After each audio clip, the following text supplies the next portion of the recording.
பொறுத்த வரைக்கும் எந்த ஒரு சிறுபான்மை மதத்திற்கு எதிரானது அல்ல. தங்களுடைய அரசியலுக்காக எதிர்க்கட்சிகள் சிறுபான்மை மக்களை தூண்டி விடுகிறார்கள். நடிகர் விஜயா அறிக்கை விடுத்திருக்காரு. அது சம்பந்தமா இன்னைக்கு கோவையில பல்வேறு இடங்கள்ல போஸ்டர் ஒட்டியிருக்காங்க. எடுத்தோன்னே எல்லாரும் எதிர்க்கிறாங்கன்னு நீங்க எதிர்க்காதீங்க. பாருங்க,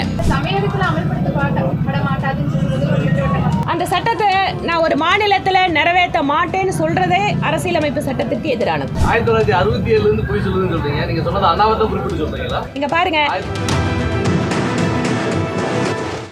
அவங்க பட்டியல் கேட்டிருக்காருல்ல, தமிழகத்துக்கு பிரதமர் என்னென்ன செஞ்சிருக்காரு அப்படிங்கிற அந்த பட்டியல் கேட்கறாங்க முதலமைச்சருக்கு. அதை 6 லட்சம் கோடி ரூபாய்க்கு எத்தனை முறை இங்க பட்டியல் கொடுக்குறோம்? எத்தனை முறை பட்டியல் கொடுக்கறது? ஏங்க 11 மருத்துவ கல்லூரி, டிஃபென்ஸ் காரிடார், இதெல்லாம் யார் கொடுத்தது? இதெல்லாம் யாருங்க கொடுத்தது? மத்திய அரசாங்கத்தோட திட்டம். இன்னைக்கு நீங்க அறிவிச்சீங்களே தென்னை விவசாயிகள் நாடு முழுக்க வித்துக்கலாம்னு சொல்லி, அது கூட மத்திய அரசோட திட்டங்க. ஆவாஸ் யோஜனாக்கு எத்தனை வீடு கட்டி பணம் கொடுத்துருக்கோம்? எவ்வளவு கேஸ் சிலிண்டர் கொடுத்துருக்கோம்? மத்திய அரசு விவசாயிகளோட வங்கி கணக்குல வருஷத்துக்கு 6000 ரூபாய் கொடுக்குதே.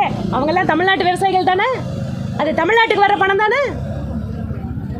1967 இருந்து போய் சொல்லுதுன்னு சொல்றீங்க. நீங்க சொன்னது அனாவத்தை குறிப்பிட்டு சொல்றீங்களா? இங்க பாருங்க, நான் திராவிட முன்னேற்ற கழகத்தோட அரசாங்கத்தை சொல்றேன். அதுதான் சொல்றேன். அந்த அரிசி திட்டம் கொண்டு வந்தது அண்ணா. நீங்க சொன்னது அண்ணாவை குறிப்பிட்டு. நான் வந்து சொல்றது, திராவிட முன்னேற்ற கழகத்தினுடைய அரசாங்கம் எப்போதும் பொய் பேசிக் கொண்டு இருக்கின்ற அரசாங்கமாக இருக்கிறது. நான் திருப்பியும் சொல்றேன், 67 வந்தது திராவிட முன்னேற்ற கழகத்தினுடைய அரசு. அது வந்து அவசரமா ஏன் இப்ப வெளியிட்டீங்கன்னு சொல்லி எல்லாம் கேள்வி கேட்கறாங்களே, அதுக்கு என்ன உங்களுடைய பதில்? என்ன அதை வச்சு அரசியல் பண்ணாதீங்கன்னு எதிர்க்கட்சிகள் பேசுறாங்க. நாங்க அரசியல் பண்ணலைங்க. ஒரு அரசாங்கம் என்னென்ன வேலை செய்யணுமோ அதெல்லாம் செய்யணும். சரி, இப்ப கூட மாநிலத்தோட முதலமைச்சர் அவசரமா ஓடி வந்து பொள்ளாச்சியில் இத்தனை தூரம் ஏற்கனவே நான் போட்ட ரோடு என்னங்க தெற்கு தொகுதி ரோடு கொடுங்கன்னு ஒவ்வொரு தரம் போராடி வாங்கிட்டு வந்த ரோடெல்லாம் இன்னைக்கு கணக்கு சேர்த்து நாங்கள் 1500 ரூபா கோடி கொடுக்குறேன்னு சொல்றீங்களே, இதெல்லாம் அரசியல் இல்லைங்களா? ஏங்க 15 அங்கன்வாடி கட்டுறதுக்கு எதுக்குங்க முதலமைச்சர் அறிவிப்பு கொடுக்கணும்? 10 பாலம் கட்டுறதுக்கு எதுக்குங்க முதலமைச்சர் போய் ஒரு அரசு விழா நடத்தி ஒரு அறிவிப்பு கொடுக்கணும்? இதெல்லாம் கோயம்புத்தூர் மாவட்டத்துக்கு என்ன செஞ்சிருக்கோம்? 15 அங்கன்வாடி கட்டி கொடுக்குறோம், 10 சமூக நலக்கூடம் கட்டி கொடுக்குறோம். இதெல்லாம் முதலமைச்சர் செய்ய வேண்டிய அறிவிப்பா? அப்ப இது அரசியல் இல்லாம வேற என்ன? சிஏவை பொறுத்த வரைக்கும் இது இங்க இருக்கக்கூடிய எந்த ஒரு சிறுபான்மை மதத்திற்கு எதிரானது அல்ல.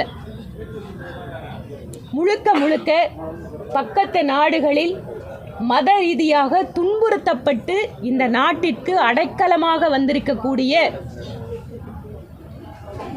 இந்த நாட்டினுடைய குடியுரிமை சட்டத்தின்படி அவர்களுக்கு இருக்கின்ற கால அளவினை குறைத்து 5 வருடம் அவர்கள் இருந்தால் போதும் என்கின்ற ஒரு சிறு சலுகை மட்டும்தான் சிஏஏ சட்டம் என்பது. தங்களுடைய அரசியலுக்காக எதிர்க்கட்சிகள் சிறுபான்மை மக்களை தூண்டி விடுகிறார்கள் என்பதுதான் எங்களுடைய பதில். கோவையில் ரோட் ஷோ இருக்கு. இடமெல்லாம் இப்பதான் கட்சி பார்த்துட்டு இருக்காங்க. மாவட்டத்தோட யூனிட் இடத்தை ஐடென்டிஃபை பண்ணிட்டு இருக்காங்க. எந்த இடம் ரோடுன்னு சொன்னோம்னா காவல்துறையோட அனுமதி பெற்றுட்டு உங்களுக்கு சொல்லுவாங்க. நடிகர் விஜயா அறிக்கை விடுத்திருக்காரு. அது சம்பந்தமா இன்னைக்கு கோவையில பல்வேறு இடங்கள்ல போஸ்டர் ஒட்டியிருக்காங்க. நாங்க யாரா இருந்தாலும் சிஏ பற்றினுடைய உண்மை நிலையை நாங்கள் விளக்குகிறோம். என்னை பொறுத்த வரைக்கும் ஒரு கோரிக்கை, திறந்த மனதோடு நீங்கள் அதை பற்றி புரிந்து கொள்ளுங்க. எடுத்தோன்னே எல்லாரும் எதிர்க்கிறாங்கன்னு நீங்க எதிர்க்காதீங்க. பாருங்க, உள்ள என்னென்னவெல்லாம் அந்த சட்டம் சொல்கிறது, யாருக்கு எதிராக இருக்கிறது அப்படிங்கிற புரிஞ்சுட்டு நீங்க பேசுங்கன்னு சொல்றோம்.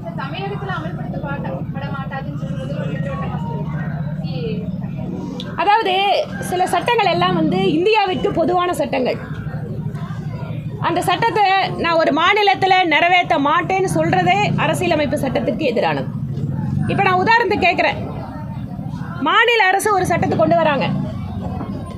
கோயம்புத்தூர் பகுதியில் உங்களுக்கு ஒரு எம்எல்ஏ கூட இல்லை. நீங்கள் எல்லாம் வாக்களித்தீர்களேன்னு சொல்லிட்டு அந்த பொள்ளாச்சியில் இருந்துட்டு அவர் பேசுறது யாருக்கிட்ட? அவருக்கு எதிராக வாக்களிச்சவங்க கிட்ட தான் பேசிட்டு இருக்காரு. 10 எம்எல்ஏ இருக்காங்க, இங்க உங்களுக்கு எதிராக இருக்காங்க. நாங்க சொல்லாமா கோயம்புத்தூர் மாவட்டத்துக்கு இந்த சட்டத்தை நாங்கள் நிறைவேற்ற விட மாட்டோம்னு நாங்க சொன்னா அது நீங்க ஒத்துக்குவீங்களா? இது அடிப்படை புரிதல்.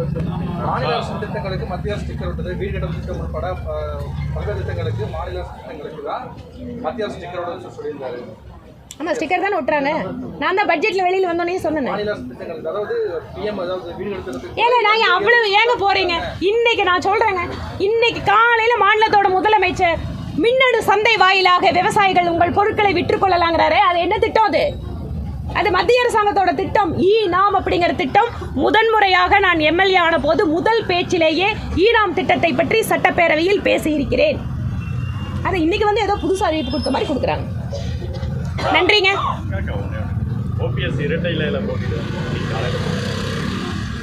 இரட்டை இலை சின்னத்துல ஓபிஎஸ் நேற்று நைட்டு பாஜகவோட கூட்டணி சம்பந்தமா பேசி அதுக்கப்புறம் இன்னைக்கு சொல்லியிருக்காரு வந்து இரட்டை இலை சின்னத்துல வந்து நாங்க போட்டிடுவோம் அப்படின்னு சொல்லி சொன்னாரு. அதை பத்தி ஓபிஎஸ் சொல்லியிருக்காரு. அதான் எனக்கு தெரியலீங்க, நான் அதை பார்க்கலீங்களே. நான் காலையிலேருந்து இது மாதிரி ஃபங்க்ஷன் போயிட்டு இருக்கிறேங்க, பார்க்கலீங்க.